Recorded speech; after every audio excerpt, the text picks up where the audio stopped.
Study IQ IAS, आपका selection हमारा mission.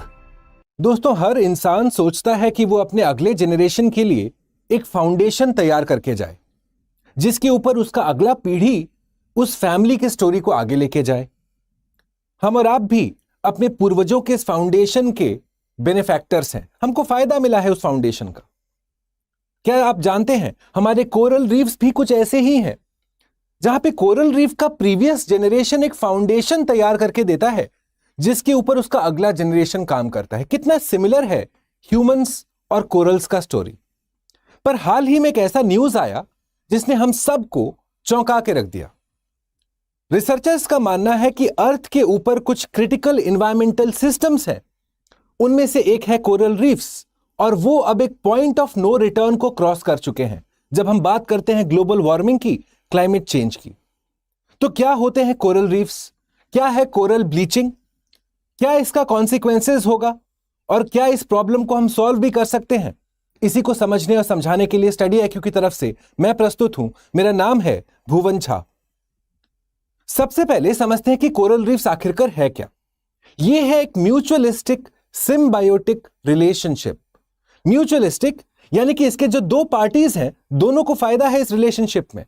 और सिम्बायोटिक यानी कि ये दोनों आस-पास रहते हैं। कौन दोनों? एक है कोरल्स यानी कि पॉलिप्स, और दूसरा है ज़ूज़ैंथले। अब इनका फर्क क्या है? तो जो पॉलिप्स हैं वो एनिमल्स की श्रेणी में आते हैं, और जो ज़ूज़ैंथले है वो एल्गे है। अब ये दोनों जब आसपास आएंगे, इनका जब रिलेशनशिप चालू होगा तो कुछ स्पेसिफिक कंडीशंस के अंदर चालू होगा। क्या कंडीशंस? टेम्परेचर एक फेवरेबल रेंज का रहना चाहिए। पानी में खारापन यानी कि सैलिनिटी भी एक पर्टिकुलर रेंज का रहना चाहिए। पानी में ज्यादा सेडिमेंट्स नहीं हो सकता। मोस्टली टर्बिड वाटर अवॉइड करना चाहिए जब हम कोरल रीफ्स की बात करते हैं। जब ये कंडीशंस फुलफिल होते हैं, तब आप देखते हैं कि पॉलिप्स और ज़ूज़ैंथले ये आपस में आएंगे और सिम्बायोटिक म्यूचुअलिस्टिक रिलेशनशिप करेंगे। ज़ूज़ैंथले फोटोसिंथेसिस करेगा, और उस फोटोसिंथेसिस का एनर्जी को यूज करता है पॉलिप्स। बदले में ये पॉलिप ज़ूज़ैंथले को प्रोटेक्शन देता है, रहने का जगह देता है। तो देख रहे हैं, दोनों को फायदा हुआ। पर आज हम देखते हैं कि ये जो रिलेशनशिप है, इन कंडीशंस में जो तैयार होता है और उसके बाद कैरी फॉरवर्ड होता है, वो अब टूटना चालू हो गया है। अगर रिसर्चर्स की हम माने तो यह कहा जा रहा है कि coral reefs become the first environmental system on earth to pass climate tipping point. बहुत ही क्रूशियल टॉपिक है दोस्तों ये, क्योंकि जब हम टिपिंग पॉइंट की बात कर रहे हैं तो ये इसका पहला अध्याय है। कोरल रीफ का कोरल ब्लीचिंग होना is just the first step. क्या है कोरल ब्लीचिंग? जब ये ज़ूज़ैंथले और पॉलिप्स जो आसपास में रहते हैं, ज़ूज़ैंथले देता है कोरल्स को कलर, पर जब ये कंडीशंस टूट गए, टेम्परेचर, सैलिनिटी या सेडिमेंट वाला, तो ये ज़ूज़ैंथले छोड़ के चला जाएगा धीरे धीरे, जिसके चलते जो रंग बिरंगे कोरल रीफ्स थे अब वो पड़ जाते हैं सफेद। तो इसको हम कहते हैं कोरल ब्लीचिंग, और इसके साथ काफी नेगेटिव कॉन्सिक्वेंसेज एसोसिएटेड है। क्या आपको पता है, कोरल रीफ को tropical rain forest of the ocean कहा जाता है। 1% सरफेस एरिया में 25% स्पीशीज जो पूरे अर्थ पे मिलते हैं वो कोरल रीफ्स में पाया जाता है। यानी कि अगर कोरल रीफ्स नहीं रहा तो बायोडाइवर्सिटी अस्त व्यस्त हो जाएगी। तो जब हमने समझ लिया कि कोरल ब्लीचिंग किन कारणों के चलते होता है, अब समझते हैं ये टिपिंग पॉइंट, ये पॉइंट ऑफ नो रिटर्न आखिरकार है क्या। तो दोस्तों, इसका डेफिनेशन काफी सिंपल सा है। क्लाइमेट साइंस या क्लाइमेट चेंज के संदर्भ में कुछ लार्ज फास्ट पेस्ड चेंजेस होंगे जो इरिवर्सिबल इन नेचर होंगे, और ये हमारे अर्थ के ऊपर डिफरेंट एरियाज में देखने को मिलेगा। हो क्यों रहा है ये? क्योंकि ग्लोबल वार्मिंग, क्लाइमेट चेंज, ज्यादा फॉसिल फ्यूल्स जला लिया है हम लोगों ने। कार्बन डाइऑक्साइड, मीथेन इत्यादि का एमिशन ज्यादा हो गया है। हवा गर्म हो रहा है, पानी गर्म हो रहा है। पानी गर्म हो रहा है तो क्या ये पर्टिकुलर टेम्परेचर वाला क्राइटेरिया टूटा, जिसके चलते ये रिलेशनशिप टूटेगा, जिसके चलते अब हम देखते हैं कि हमारे कोरल रीफ्स का कोरल ब्लीचिंग हो रहा है। तो जब हमने टिपिंग पॉइंट का कॉन्सेप्ट समझ लिया, अब हम समझते हैं कि टिपिंग पॉइंट यानी कि ये जो इरिवर्सिबल चेंजेस होने हैं, ये कहां कहां होगा। जब क्लाइमेट चेंज की हम बात करते हैं तो ये कोरल रीफ्स का मरना ये तो बस फर्स्ट स्टेप है दोस्तों। साथ में आप देखेंगे आपके आर्कटिक एरियाज में आइस का मेल्टिंग के चलते वहां इकोसिस्टम्स टूटेंगे। मॉनसून का फ्लक्चुएशन होगा, अमेज़न रेन फॉरेस्ट खराब होगा, साइज में कम होता चला जाएगा। सिमिलरली आप देखते हैं कि नॉर्दर्न अफ्रीका में यहां पे जहां पे आप देखते हैं कि normally Sahara desert, Sahel region है, वो डेजर्ट का रीजन है, वहां पे अब ग्रीनिंग हो रहा है। क्लाइमेट चेंज का संदर्भ क्या है, मीनिंग क्या है कि जहां पे बारिश होनी चाहिए थी वहां नहीं हो रही है, जहां नहीं होनी चाहिए थी वहां हो रही है।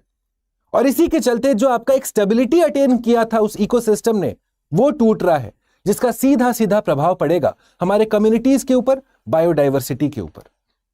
नजर डालिए इस अलार्मिंग स्टैटिस्टिक पे दोस्तों। पिछले कुछ सालों में आप देखते हैं कि कोरल ब्लीचिंग के चलते 84% ऑफ वर्ल्ड रीफ्स, ये अब डिग्रेडेशन हो रहा है, इनका कोरल ब्लीचिंग का प्रोसेस चालू हो गया है।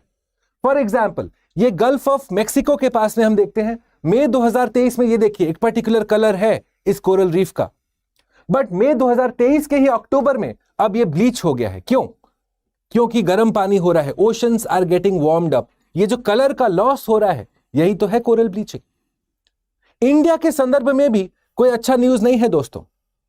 हम और आप दोनों लक्षद्वीप जाना चाहते हैं, पर क्या आप जानते हैं कि लक्षद्वीप में भी कोरल रीफ्स का लॉस हुआ है। Around 50% decline has been observed, 50% से डिक्लाइन हो गया है पिछले 24 साल में।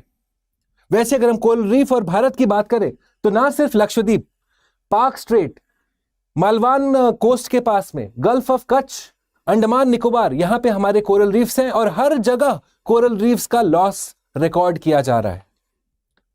अगर वैश्विक स्तर पे आप देखेंगे कहां कहां मिलता है कोरल रीफ, सबसे इंपॉर्टेंट, सबसे मेजर कोरल रीफ है हमारा ग्रेट बैरियर रीफ, ऑस्ट्रेलिया के नॉर्थ ईस्ट डायरेक्शन में, जहां पे आप देखेंगे कि एक मास कोरल ब्लीचिंग का इवेंट हुआ है, यानी कि लार्ज स्केल डेथ हुआ है कोरल रीफ्स का।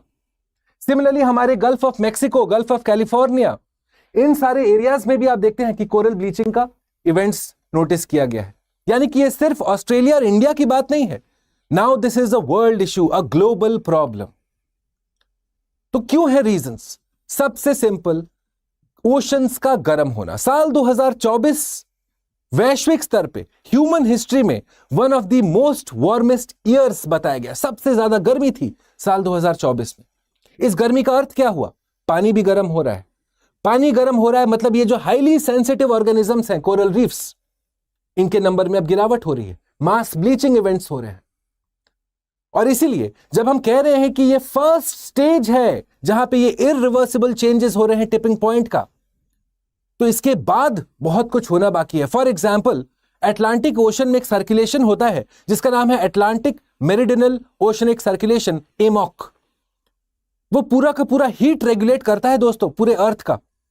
इसको एक हीट कन्वेयर बेल्ट के नाम से जाना जाता है। वो दूसरा अध्याय होगा, the second thing that will change irreversibly due to climate change. फिलहाल coming back to the discussion, तो आखिरकार ये कोरल रीफ के लॉस से होगा क्या दोस्तों?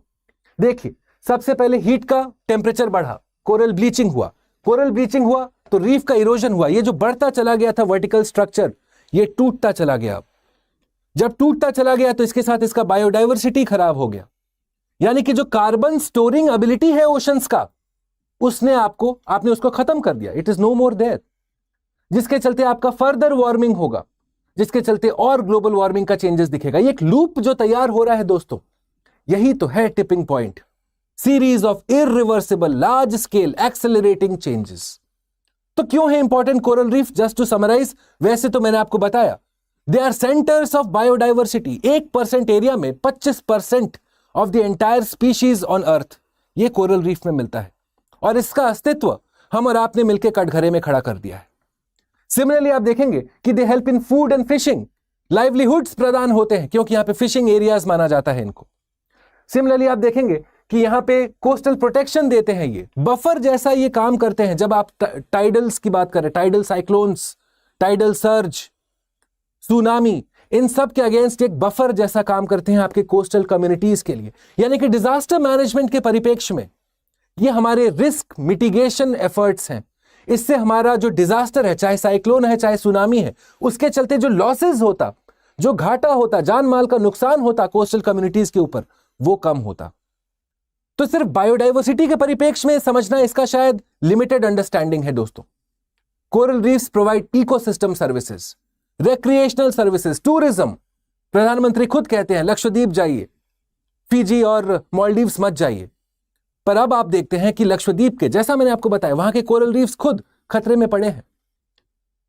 तो जब आपने यह समझ लिया दोस्तों कि ये टिपिंग पॉइंट का मामला है, क्लाइमेट चेंज का जो अगली हेड है, अब वो हम सबको आंखों में आंखें डाल के देख रहा है।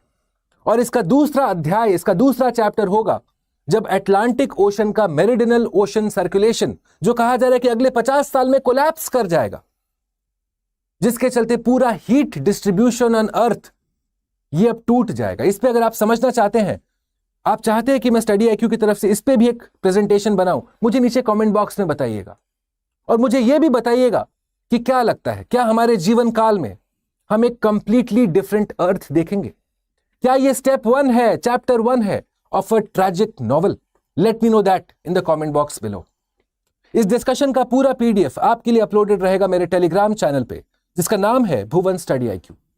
अगर आप सिविल सर्विसेज के स्टूडेंट हैं तो इंपॉर्टेंट आर्टिकल्स ज्योग्राफी एनवायरमेंट के, topic wise summaries, multiple choice questions, वो भी टॉपिक वाइज आपके लिए अपलोडेड है फ्री ऑफ कॉस्ट। आप जाके सर्च करेंगे टेलीग्राम पे by the name Bhuvan study IQ. ये रहा मेरा इंस्टाग्राम हैंडल। आपका कोई भी फीडबैक हो, कमेंट हो, ग्रीवेंस हो, सजेशन हो, ऑल ऑफ दैट सर आंखों पे, या तो आप नीचे हमें कमेंट बॉक्स में बताइए या जुड़िए सीधा मेरे साथ हमारे इंस्टाग्राम हैंडल पे by the same name Bhuvan study IQ.